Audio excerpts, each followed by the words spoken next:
ಮಧ್ಯಪ್ರಾಚ್ಯದಲ್ಲಿ ಸಂಘರ್ಷ ಮುಂದುವರೆದಿದೆ. ಯುದ್ಧದಿಂದಾಗಿ ದೇಶದಲ್ಲಿ ಸಂಕಷ್ಟಗಳು ಎದುರಾಗ್ತಾ ಇದೆ. ಇದರ ಬೆನ್ನಲ್ಲೇ ಪ್ರಧಾನಿ ನರೇಂದ್ರ ಮೋದಿ ದೇಶದ ಜನತೆಗೆ ಎಚ್ಚರಿಕೆಯ ಸಂದೇಶ ನೀಡಿದ್ದಾರೆ. ಸಂಘರ್ಷದಿಂದ ಜಾಗತಿಕ ಬಿಕ್ಕಟ್ಟು ಉಲ್ಬಣವಾಗಿದ್ದು ಪೆಟ್ರೋಲ್ ಡೀಸೆಲ್ ಮಿತವಾಗಿ ಬಳಸಿ ಅಂತ ಹೈದರಾಬಾದ್ ಕಾರ್ಯಕ್ರಮದಲ್ಲಿ ಮೋದಿ ಎಚ್ಚರಿಕೆ ನೀಡಿದ್ದು, ಸ್ವಂತ ವಾಹನ ಬದಲು ಸಾರ್ವಜನಿಕ ಸಾರಿಗೆ ಬಳಸಿ, ವಿದ್ಯುತ್ ಚಾಲಿತ ವಾಹನಗಳನ್ನು ಹೆಚ್ಚು ಬಳಸಿ. ಹಾಗೆಯೇ ಈ ಸಂದರ್ಭದಲ್ಲಿ ಕೊರೋನಾ ದಿನಗಳ ಆಚರಣೆ ಅಗತ್ಯವಿದೆ. ವರ್ಕ್ ಫ್ರಮ್ ಹೋಮ್ಗೆ ಆದ್ಯತೆಯನ್ನು ಕೊಡಿ. ಜೊತೆಗೆ ವಿದೇಶಿ ಕರೆನ್ಸಿ ಅಧಿಕ ಬಳಕೆ ಬೇಡ ಅಂತ ಪ್ರಧಾನಿ ನರೇಂದ್ರ ಮೋದಿ ಎಚ್ಚರಿಕೆಯನ್ನು ಕೊಟ್ಟಿದ್ದಾರೆ. पेट्रोल डीजल का संयम से इस्तेमाल करना। साथियों, हमें पेट्रोल डीजल का उपयोग कम करना होगा। शहरों में जहां मेट्रो है वहां हम तय करें कि हम मेट्रो का ही उपयोग करेंगे, ज्यादा से ज्यादा मेट्रो में ही जाएंगे। अगर कार में ही जाना जरूरी है तो फिर कार पूल करने का प्रयास करें और भी लोगों को साथ बिठा लें। वो भी कोशिश करें कि इलेक्ट्रिक व्हीकल का ज्यादा से ज्यादा उपयोग करें। ಮಧ್ಯಪ್ರಾಚ್ಯದಲ್ಲಿ ಸಂಘರ್ಷ ಮುಂದುವರೆದಿದ್ದು ಪ್ರಧಾನಿ ಮೋದಿ ದೇಶದ ಜನರಿಗೆ ಎಚ್ಚರಿಕೆ ನೀಡಿದ್ದಾರೆ. ದೇಶದ ಹಿತಾಸಕ್ತಿಗಾಗಿ ಚಿನ್ನ ಖರೀದಿಯನ್ನು ನಿಲ್ಲಿಸಿ, ಇನ್ನೊಂದು ವರ್ಷ ಚಿನ್ನ ಖರೀದಿ ಮಾಡೋದು ಬೇಡ ಅಂತ ಚಿನ್ನ ಪ್ರಿಯರಿಗೂ ಪ್ರಧಾನಿ ಮೋದಿ ಮನವಿಯನ್ನು ಮಾಡಿಕೊಂಡಿದ್ದಾರೆ. ಚಿನ್ನ ಖರೀದಿಗೂ ವಿದೇಶಿ ಕರೆನ್ಸಿ ಅಗತ್ಯವಿದೆ. ಮನೆಯಲ್ಲಿ ಸಂಭ್ರಮಾಚರಣೆಗಳಿಗೆ ಚಿನ್ನ ಖರೀದಿ ಬೇಡ ಅಂತ ಹೇಳಿದ್ದಾರೆ. साथियों, गोल्ड यानी सोने की खरीद एक और पहलू है जिसमें विदेशी मुद्रा बहुत अधिक खर्च होती है।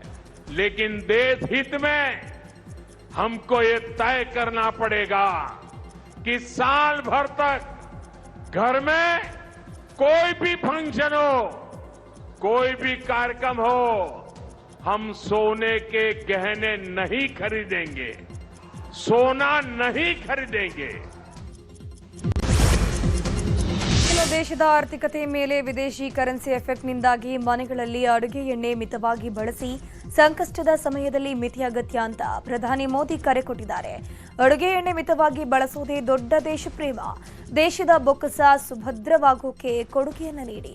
ಹಾಗೆಯೇ ಕೃಷಿಯಲ್ಲಿ ಸಾವಯವ ಕೃಷಿಗೆ ಆದ್ಯತೆ ಕೊಡಿ ಅಂತ ಮೋದಿ ದೇಶವಾಸಿಗಳಿಗೆ ಮನವಿ ಮಾಡಿಕೊಂಡಿದ್ದಾರೆ. खाने के तेल का भी है, इसके आयात के लिए भी बहुत बड़ी मात्रा में हमें विदेशी मुद्रा खर्च करनी पड़ती है। हर परिवार अगर खाने के तेल में, खाने का तेल का जो उपयोग करता है, अगर वो कुछ कमी करे, मैंने बार बार कहा है 10% कम करो। अगर हम तेल खाना कम करें ना तो भी वो देशभक्ति का बहुत बड़ा काम है। आप देश सेवा में योगदान दे सकते हैं। अपने खेत को नहीं बचाएंगे तो भविष्य में फसलों पर भी खतरा आ जाएगा। इसलिए बहुत जरूरी है खाने। ತಮಿಳುನಾಡಲ್ಲಿ ಸಿಎಂ ಆಗಿ ದಳಪತಿ ವಿಜಯ್ ಪ್ರಮಾಣ ವಚನ ಸ್ವೀಕಾರ ಮಾಡಿದ್ದಾರೆ. ಪ್ರಮಾಣ ವಚನ ಸ್ವೀಕಾರ ಬೆನ್ನಲ್ಲೇ ಸಿಎಂ ವಿಶೇಷ ಅಧಿವೇಶನ ಕರೆದಿದ್ದಾರೆ. ಇಂದಿನಿಂದ 3 ದಿನಗಳ ಕಾಲ ವಿಶೇಷ ಅಧಿವೇಶನ ನಡೆಯಲಿದೆ. ಇಂದು ನೂತನ ಶಾಸಕರು ಪ್ರಮಾಣ ವಚನ ಸ್ವೀಕಾರ ಮಾಡಲಿದ್ದಾರೆ. ಹಂಗಾಮಿ ಸ್ಪೀಕರ್ ಆಗಿ ಟಿವಿಕೆ ಪಕ್ಷದ ಶಾಸಕ ಕುರುಪಯ್ಯ ನೇಮಕ ಮಾಡಲಾಗಿರುವುದು. ಇಂದು ನೂತನ ಶಾಸಕರಿಗೆ ಹಂಗಾಮಿ ಸ್ಪೀಕರ್ನಿಂದ ಪ್ರಮಾಣ ವಚನ ಬೋಧನೆ ನಡೆಯಲಿದೆ. ಬಳಿಕ ನಾಳೆ ಮತ್ತು ನಾಡಿದ್ದು ಸದನದಲ್ಲಿ ಬಹುಮತ ಸಾಬೀತುಪಡಿಸೋಕೆ ಸಿಎಂ ಸಕಲ ರೀತಿಯ ಸಿದ್ಧತೆ ನಡೆಸಲಿದ್ದಾರೆ. ತಮಿಳುನಾಡು ಸಿಎಂ ಆಗಿ ಅಧಿಕಾರ ಸ್ವೀಕಾರ ಮಾಡ್ತಾ ಇದ್ದಂತೆ ದಳಪತಿ ವಿಜಯ್ಗೆ ಮತ್ತೊಂದು ಟೆನ್ಷನ್ ಶುರುವಾಗಿದೆ. ಟಿವಿಕೆ ಪಕ್ಷದಲ್ಲಿ ಒಂದು ಸ್ಥಾನ ಕುಸಿಯೋ ಆತಂಕ ಇದೆ. ಒಂದು ಮತದಿಂದ ಟಿವಿಕೆ ಶಾಸಕ ಸೇತುಪತಿ ಗೆಲುವು ಪ್ರಕರಣ ಸಂಬಂಧ ಟಿವಿಕೆ ಶಾಸಕ ಶ್ರೀನಿವಾಸ್ ಸೇತುಪತಿ ವಿರುದ್ಧ ಡಿಎಂಕೆ ಕಾನೂನು ಹೋರಾಟಕ್ಕೆ ಮುಂದಾಗಿದೆ. ಮಾಜಿ ಸಚಿವ ಪೇರಿಯ ಕುರುಪ್ಪನ್ ಕೋರ್ಟ್ನಲ್ಲಿ ಅರ್ಜಿ ಹಾಕಿದ್ದಾರೆ.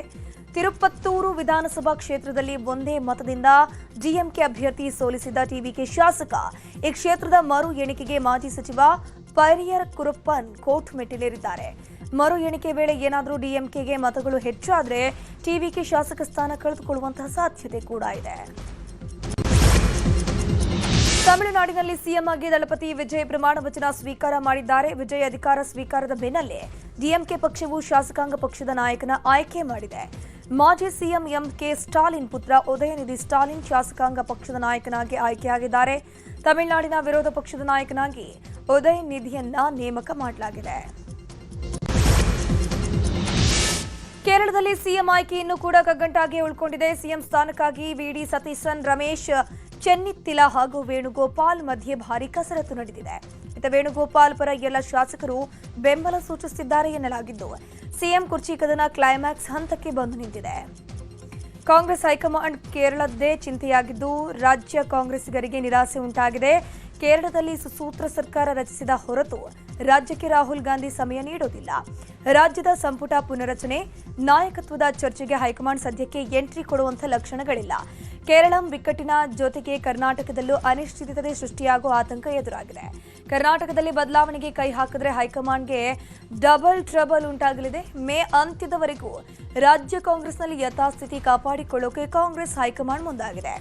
ಮೇ 12ರ ಬಳಿಕ ಹೈಕಮಾಂಡ್ ಭೇಟಿಗೆ ಹಿರಿಯ ಶಾಸಕರು ಯೋಚನೆ ಮಾಡಿದ್ದಾರೆ. ಆದರೆ ಕಾಂಗ್ರೆಸ್ ಹಿರಿಯ ಶಾಸಕರಿಗೆ ಹೈಕಮಾಂಡ್ ಭೇಟಿಗೆ ಅವಕಾಶ ಸಿಗುವಂತಹ ಸಾಧ್ಯತೆ ಬಹಳ ಕಡಿಮೆ ಇದೆ.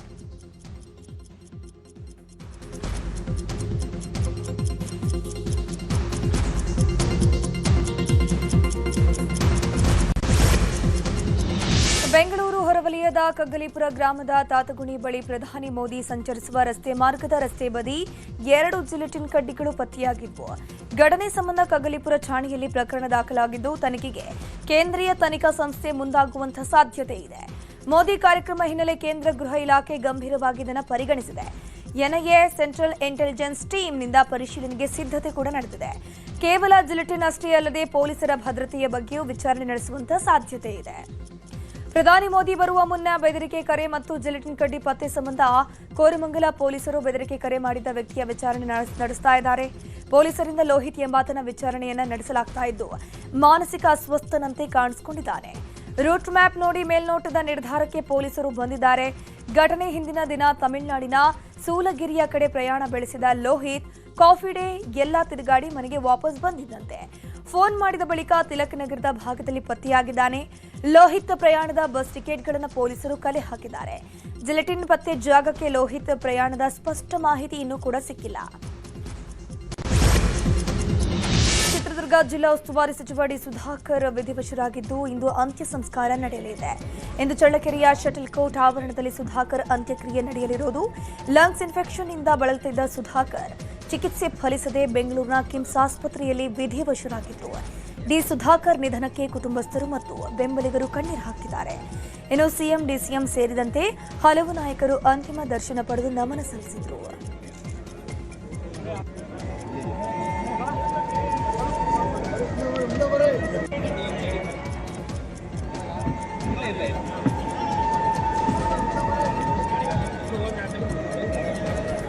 ಬಹಳಷ್ಟು ರೈತರ ಪರವಾಗಿ, ಬಡವರ ಪರವಾಗಿ ಕೆಲಸ ಮಾಡಿದ್ದಾರೆ. ಅವರು ನಮ್ಮನ್ನು ಅಗಲಿದ್ದಾರೆ ಮತ್ತು ಅಪಾರವಾದಂಥ ಬಂಧು ಬಳಗವನ್ನು ಬಿಟ್ಟಿದ್ದಾರೆ. ಅವರ ಆತ್ಮಕ್ಕೆ ಚಿರಶಾಂತಿ ದೊರಕಲಿ ಅಂತೇಳಿ ಪ್ರಾರ್ಥನೆ ಮಾಡ್ತೀನಿ. ಅವರ ಕುಟುಂಬ ವರ್ಗದವರಿಗೆ ಅವರ ಸಾವಿನ ದುಃಖವನ್ನು ಭರಿಸ್ತಕ್ಕಂಥ ಶಕ್ತಿ ಕೊಡಲಿ ಅಂತೇಳಿ ಪ್ರಾರ್ಥನೆಯನ್ನು ಮಾಡ್ತೇನೆ. ಭಾಳಷ್ಟು ರೈತರ ಪರವಾಗಿ, ಬಡವರ ಪರವಾಗಿ ಕೆಲಸ ಮಾಡಿದ್ದಾರೆ. ಅವರು ನಮ್ಮನ್ನು ಅಗಲಿದ್ದಾರೆ ಮತ್ತು ಅಪಾರವಾದಂಥ ಬಂಧು ಬಳಗವನ್ನು ಬಿಟ್ಟಿದ್ದಾರೆ. ಅವರ ಆತ್ಮಕ್ಕೆ ಚಿರಶಾಂತಿ ದೊರಕಲಿ ಅಂತೇಳಿ ಪ್ರಾರ್ಥನೆ ಮಾಡ್ತೀನಿ. ಅವರ ಕುಟುಂಬ ವರ್ಗದವರಿಗೆ ಅವರ ಸಾವಿನ ದುಃಖ. ಬಹಳ ಚಿಕ್ಕ ವಯಸ್ಸಿಂದ ನಾನು ಇಬ್ಬರು ಸ್ನೇಹಿತರು, ಸುಮಾರು 85, 86. ಇವತ್ತು ಸುಧಾಕರ್ ಇಲ್ಲದೆ ಇರ್ಬೋದು ನಮ್ಮ ಜೊತೆ. ಅವರ ಕೆಲಸ, ಸಹಕಾರ ರಂಗದಲ್ಲಿ ಮಾಡಿದಂಥ ಸೇವೆ ಇವೆಲ್ಲ ಕೂಡ ಶಾಶ್ವತವಾಗಿ ಇವತ್ತು ಉಳ್ಕೊಂಡಿದೆ. ಸೊ ನನಗೆ ಅಲ್ಲ, ಇಡೀ ನಮ್ಮ ಸರ್ಕಾರ ಮತ್ತು ನಮ್ಮ ಪಕ್ಷಕ್ಕೆ ಭಾಳ ದೊಡ್ಡ ಆಘಾತ ಉಂಟಾಗಿದೆ. ಬಹುಶಃ ಅವರ ಚಿಂತನೆ, ಆದರ್ಶ ಎಲ್ಲ ಕೂಡ ಆ ಕುಟುಂಬದವರು ಮುಂದುವರಿಸ್ತಾರೆ ಅನ್ನೋ ಆತ್ಮವಿಶ್ವಾಸ ಇದೆ. ರೇಣುಕಾಸ್ವಾಮಿ ಕೊಲೆ ಪ್ರಕರಣದಲ್ಲಿ ನಟ ದರ್ಶನ್ ಜೈಲುವಾಸ ಅನುಭವಿಸ್ತಾ ಇದ್ದಾರೆ. ಸುಪ್ರೀಂ ಕೋರ್ಟ್ನಲ್ಲಿ ನಟ ದರ್ಶನ್ ಜಾಮೀನು ಅರ್ಜಿ ವಿಚಾರಣೆ ನಡೀತಾ ಇದೆ. ಕಾರಾಗೃಹ ಇಲಾಖೆ ಅಧಿಕಾರಿಗಳಿಂದ ಎಸ್ಪಿಪಿಗೆ ವರದಿಯನ್ನು ಸಲ್ಲಿಕೆ ಮಾಡಲಾಗಿದೆ. ಇಂದು ಎಸ್ಪಿಪಿಯಿಂದ ಸರ್ಕಾರಕ್ಕೆ 2 ವರದಿ ಸಲ್ಲಿಕೆ ಮಾಡುವಂತಹ ಸಾಧ್ಯತೆ ಇದೆ. ಜೈಲಿನ ವ್ಯವಸ್ಥೆ ಸೇರಿ ಟ್ರಯಲ್ ಕುರಿತಾದ ವರದಿ ಗೃಹ ಇಲಾಖೆಗೆ ಸಲ್ಲಿಸುವಂತಹ ಸಾಧ್ಯತೆ ಇರೋದು. ಈಗಾಗಲೇ ಜೈಲಿನ ಮ್ಯಾನ್ಯುವಲ್ ವ್ಯವಸ್ಥೆ ಬಗ್ಗೆ ಫೋಟೋ ಸೇರಿದಂತೆ ದಾಖಲೆ ಸಹಿತ ವರದಿಯನ್ನ ಜೈಲಾಧಿಕಾರಿಗಳು ಕೊಟ್ಟಿದ್ದಾರೆ. ಎಸ್ಪಿಪಿ ಪ್ರಸನ್ನಕುಮಾರ್ ಮತ್ತು ತಂಡದಿಂದ 50 ರಿಪೋರ್ಟ್ ಸಲ್ಲಿಕೆ ಮಾಡುವ ಸಾಧ್ಯತೆ ಇದೆ. ಸುಪ್ರೀಂ ಕೋರ್ಟ್ಗೆ 15ನೇ ತಾರೀಕಿನ ಒಳಗೆ ವರದಿ ಸಲ್ಲಿಕೆಯಾದಲ್ಲಿ ಸುಪ್ರೀಂ ಕೋರ್ಟ್ನಲ್ಲಿ ವಿಚಾರಣೆ ನಡೆಯಲಿದೆ. ಉತ್ತರ ಪ್ರದೇಶದಲ್ಲಿ 2027ರ ವಿಧಾನಸಭಾ ಚುನಾವಣೆಗೂ ಮುನ್ನ ಯೋಗಿ ಆದಿತ್ಯನಾಥ್ ಸರ್ಕಾರದ ಸಚಿವ ಸಂಪುಟ ವಿಸ್ತರಣೆಯಾಗಿದೆ. 2 ಕ್ಯಾಬಿನೆಟ್ ಸಚಿವರು ಮತ್ತು 4 ರಾಜ್ಯ ಸಚಿವರನ್ನ ಉತ್ತರ ಪ್ರದೇಶ ಸರ್ಕಾರ ಸೇರಿಸಿಕೊಂಡಿದೆ. ರಾಜ್ಯಪಾಲೆ ಆನಂದಿಬೆನ್ ಪಟೇಲ್ ಹೊಸ ಸಚಿವರಿಗೆ ಪ್ರಮಾಣ ವಚನ ಬೋಧಿಸಿದ್ದು, ಇದು ಯೋಗಿ ಸಚಿವಾಲಯದ 2ನೇ ವಿಸ್ತರಣೆಯಾಗಿದೆ. ಗದಗ ಜಿಲ್ಲೆಯ ಸಮಾಜ ಕಲ್ಯಾಣ ಇಲಾಖೆಯ ಹಾಸ್ಟೆಲ್ನಲ್ಲಿ ಸೌಲಭ್ಯಗಳ ಬಗ್ಗೆ ಅಪಸ್ವರ ಕೇಳಿಬಂದಿದೆ. ಹಾಸ್ಟೆಲ್ನಲ್ಲಿ ಬಾಳೆಹಣ್ಣು ಮೊಟ್ಟೆ ನೀಡುತ್ತಿಲ್ಲ ಅಂತ ಗಂಗಿಮಡಿಯ ಸರ್ಕಾರಿ ಬಾಲಕರ ವಸತಿ ನಿಲಯದ ವಿದ್ಯಾರ್ಥಿಗಳು ಆಕ್ರೋಶ ವ್ಯಕ್ತಪಡಿಸಿದ್ದಾರೆ. ಈ ಬಗ್ಗೆ ಸಮಾಜ ಕಲ್ಯಾಣ ಇಲಾಖಾ ಉಪನಿರ್ದೇಶಕರ ಗಮನಕ್ಕೆ ತಂದರೂ ಕೂಡ ಪ್ರಯೋಜನವಾಗ್ತಿಲ್ಲ ಅಂತ ಕಿಡಿಕಾರಿದ್ದಾರೆ. ಆಹಾರ ಧಾನ್ಯಗಳಲ್ಲಿ ಹುಳ ತುಂಬಿರುತ್ತೆ, ನೀರಿನ ಅಭಾವ ಇದೆ, ಗಲೀಜು ನೀರಿನಿಂದ ಅಲರ್ಜಿ, ತುರಿಕೆ, ಮೊಳವೆಗಳು ಉಂಟಾಗ್ತಿದೆ ಅಂತ ವಿದ್ಯಾರ್ಥಿಗಳು ಬೇಸರವನ್ನು ವ್ಯಕ್ತಪಡಿಸಿದ್ದಾರೆ.